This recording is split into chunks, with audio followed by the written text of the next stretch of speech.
Hi everyone, and welcome to the Young Actuaries Vodcast. I'm Garvin So, Data Actuary at Laneway Analytics. I'm also a member of the Young Actuaries Advisory Board. Today, I'm joined by Brittany Ryan and Jess Jin. Brittany and Jess are actuaries working with PwC. Brittany is an actuarial manager, having started with PwC in 2016 as an intern. She completed a Bachelor of Actuarial Studies and Bachelor of Finance, majoring in Applied Statistics, Quantitative Finance, and Capital Markets from the Australian National University. Jess is an actuarial associate, having completed an assurance trainee role with PwC while completing a bachelor's degree in actuarial science and economics from Macquarie University. In this episode of the podcast, Brittany and Jess share their best tips on balancing studying, work, volunteering, and how young actuaries can survive the actuarial qualification. Brittany, Jess, welcome. Hi, Garvin. Thank you for having me. Thanks, Garvin. Thank you both for joining me. Now let's state the obvious. The actuarial exams are tough. So tough, in fact, that roughly only 30% of actuaries pass their exams worldwide to achieve qualification as either an associate or a fellow of their respective actuarial body. Now, in recent years, the Actuaries Institute has achieved higher exam pass rates, with the 2021 results demonstrating higher fellowship pass rates as a result of the revamped education program. So today, we want to answer how can young actuaries better equip themselves so that they're more likely to pass and have just generally a better experience. Where are you both currently within the qualification pathway? I'm an associate and I'm also CIRA qualified. So I completed all the part 1s, part 2s and ERM. I finished the associate as well, just waiting on all the qualification technical stuff to go through. But I'm currently sitting my part 3 exams for the fellowship. Great. Okay. So now that you're this far in, what's your number one survival tip? For me, I think number one survival tip would be not to get bogged down by the syllabus content. I feel like because the studying is mostly very self-driven, it's really easy to read a whole bunch of text and then be really confused and feel like you're not getting enough questions to really help you grasp the technical or practical applications of what you're reading. And I found that in the past, when I have experienced that, I'll spend forever on a module when what I probably should have done is just to park my questions and move on, so that I at least know high level, what the entire syllabus covers and where I can go to find specific pieces of information. Because along with not getting bogged down by the syllabus, what that helps you is to be able to get through all your content so that you can actually start working through past papers. And that's probably my combined survival tip, is that do as many past papers as you can, because then you'll know what kind of questions and areas are most relevant to your exams. And then you'll also be able to see kind of how your course content actually plays out in a question and what the markers are looking for when it comes to answers that you provide. I might give a tip that's a little bit of a different direction from Jess. And my tip would be kind to yourself. I think as actuaries, aspiring actuaries, we are all high performers, a bit of perfectionists. We always want to do really well and work really hard. And sometimes it can be very difficult to put aside the exams, put aside, the fact that this is one part of our life and that there are other parts of our life that are really important. So make sure that you look after your mental health, have breaks when you need to. Make sure you look after your physical health, eat lots, go for runs, still do sport. It's always good to get out and make sure that you are healthy. And also make sure that you take note during the semester of those big events with family and friends that you want to attend. Because if you know far enough in advance that, I really want to attend this wedding, this birthday party, whatever it is, you can make time for it. So you touched on balancing, study and social life already. But more specifically, I was hoping if you can answer, how do you balance work and study more specifically? Yeah, I think for me, having a plan is most important. On nights that I'm planning to study, for example, I will commit to wrapping up work at a reasonable time to give myself enough of a mental break in between work and studying. I'll go for a walk or do some exercise, eat dinner. And I genuinely think if I didn't plan to study and just thought, if I have some extra time, I'll get around to it, I might actually get caught up in work that can realistically very easily wait till tomorrow. It depends where you work, what your organisation is, but sometimes it can be your managers may or may not understand the importance of your study and your study leave, and the fact that when you're on study leave or if you're studying, you've locked in nights to study, that is really important to you that you do that. So it's always really important at the start of your semester to set those expectations up front and to enforce that. So help the people around you respect your time and make sure that you do have that study, because or else, very easily can be eaten up by work or other things, as just mentioned. I think the other one for me was finding incidental time to study. So for me, what that involved is setting up a little app on my phone of a whole bunch of cards. And so it meant that when I was walking to the train, or when I was on the train in the morning, or when I was, eating or something, that I could just pull up my phone and do some, the particular exam I'm thinking of is for ERM, of learning different definitions or different terms that I wasn't, was still learning, going through. It meant that by the time then I had blocked out time to sit down to study, it wasn't me going, oh, I'm trying to get my head around it. It was, oh, I'm already familiar with all these things. Now I can actually do questions and really get into the meat of it. Yeah. Just going back to, taking study leave, did you strategically, have a way around figuring out when's the best time for you to take study leave? Like, did you take them in blocks, or did you distribute them more evenly across the semester? What did you find worked for you? Yeah, I really enjoy studying consistently throughout the semester. So I usually take around 1 day a week. So you mentioned before that I had done a traineeship with PwC, which meant that I was working full-time, studying part-time when I was still doing uni. And I didn't really do that well. I kind of bunched them all up around my exams or like around my assignments. And yes, the outcome is the same, where you can get through the content in that amount of time. But the reality is that when you only spend like a week cramming for something, you learn it for that exam, and then you kind of forget it. So for me, like studying consistently through the semester not only helped me to constantly remember that studying is important and kind of enforcing that culture on myself, but also helped me to actually give my brain enough time to absorb the content over the entire semester, as opposed to just feeling knowledgeable for the exam. So that was like, that would be my main strategy. And also what Britt mentioned before, making sure that the team knows that you've got study leave in place. And I think, PwC is great in that sense that our study culture is so strong. Like most people are either studying or have studied across all the grades. And so they will understand the position you're in and are always happy to accommodate with your leave. And sometimes even like make sure that you are taking leave when they feel like you might not be prioritizing your studies. So yeah, I reflect everything that Jess said. I think the other thing that while I did take study sort of periodically, normally every week, every second week, depending what projects I was working on, I did always really enjoy taking a block just before the exam. I did find it, allowed me to almost like recess into uni, of just like going into the sleep stuff that I like, having, different times of day from next day to be able to like do practice exams and then mark them and make sure I process them all.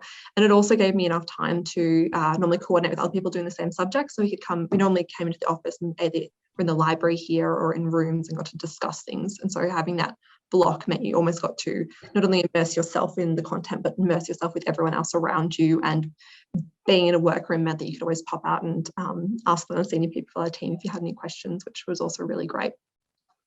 That sounds amazing. The fact that you have, other people you can study with. You have any tips to prepare for the exams as well in the lead up to them? Using past papers, like especially for part threes, there are so many and a little bit overwhelming, to be honest. I have to tell myself I don't have to do all of them, but I think I go back to like early 2000s.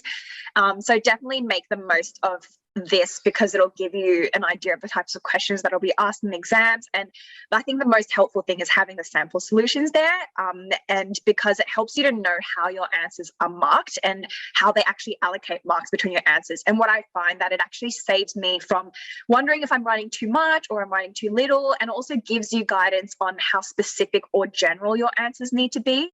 The other thing I found really helpful was having a study mentor, like a specific person I knew I could always go to and ask questions to. And the key thing I liked with my study mentor was having discussions with them about particular topics. So, they're not generally going to ask you the same question again in an exam, but they might ask you something sort of in a similar area. And I always find it really interesting asking questions like, this exam asked this question on this topic, but, through exploring that topic in a wider discussion enabled me to understand the things that I didn't quite understand, or the things that I was assuming in my mind that I knew, but actually when I went to articulate it, I didn't quite understand particular parts. And so that enabled me to understand where the gaps in my knowledge were, and then I could focus on them when I was studying, as opposed to going over things I already knew or thinking I knew something when I actually did it. So that was something else that I found quite helpful. Throughout your studies, What did you find to be the most important or valuable skill set, technical and non-technical, that you have learned along the way? I think time management and communication probably like at the top of that. Communication, involving, keeping your team updated and being able to talk about, your ideas, being able to verbally discuss with your study mentor or study buddies, and being able to like write your answers in a clear and concise way. I think that's just so applicable, not just in studying, but also in the work context. Like, there's no point you doing all this great technical work and then it not coming across because you couldn't really communicate it clearly to your clients, or because you maybe misunderstood what the client actually needed. Kind of like if you read a question, you're like not really sure what they're asking you for. So I feel like communication would be like a big one. And, kind of in line with everything else that we've said, like time management, being able to commit to the fact that you have decided to take on a subject. Like, these subjects are very expensive, and they're very time consuming. And so it's not really something you would just enter in lightly. Kind of like, I feel like it's a really different vibe to uni, because this is like self-inflicted study. I think the great thing about nowadays is that you don't have to get fully qualified if you don't want to. And most workplaces won't put that pressure on you, or, and there's like not much of a stigma around it even. And so like, if you want to be studying, you really need to be doing it for yourself. So I think that kind of around time management and commitment, I feel like those are all pretty important things.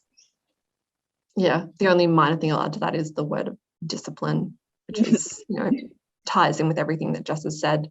It's the discipline of you to determine your own schedule, work out what you need, what others need from you, and to be able to communicate.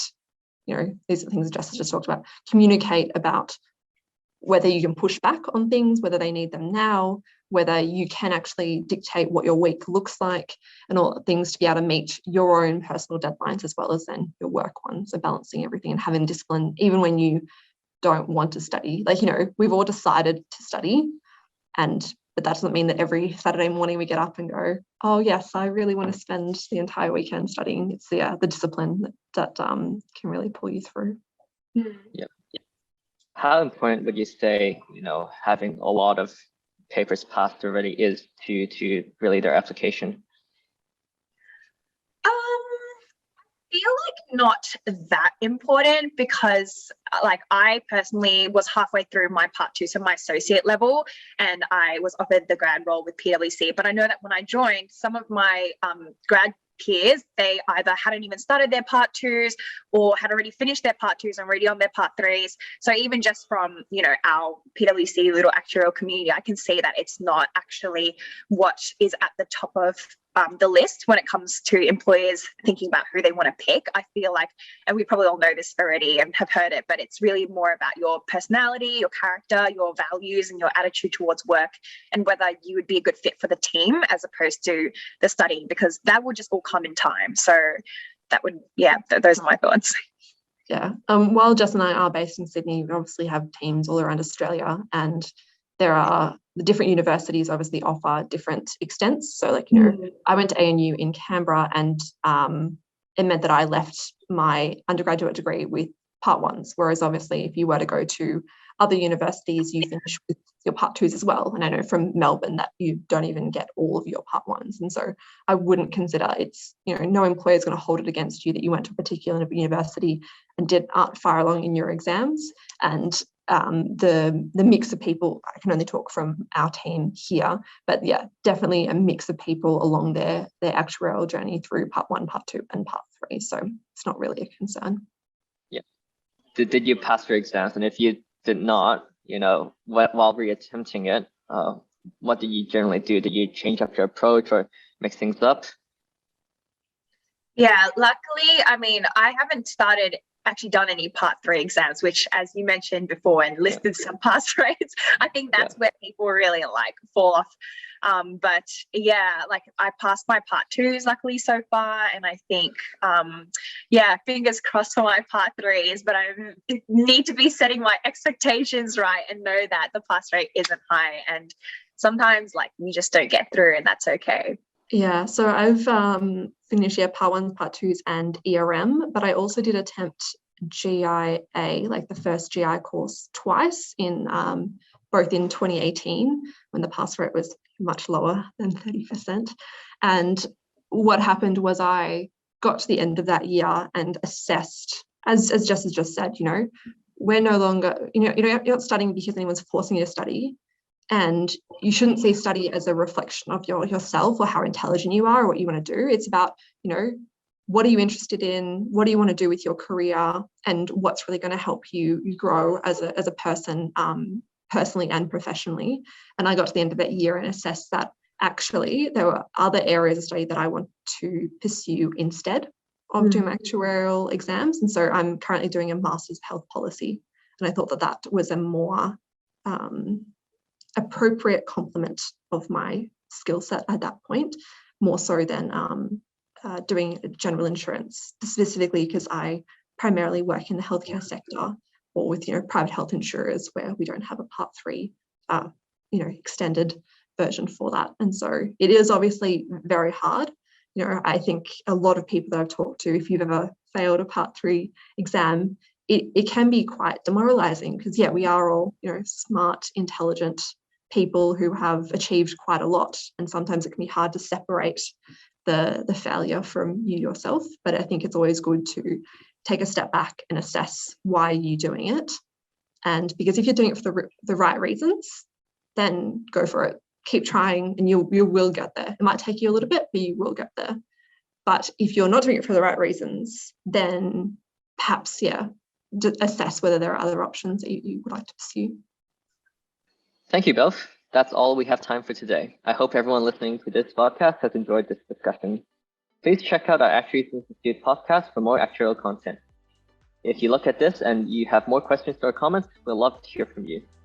Don't forget to join our Young Actuaries LinkedIn group, and there's a link to this in the podcast description below. So do keep an eye out on your inbox for emails on the Institute social media channels. Brittany, Jess, thank you so much for joining the podcast today. Thank you for having us. Thanks for having us. I'm Garvin So. Bye for now.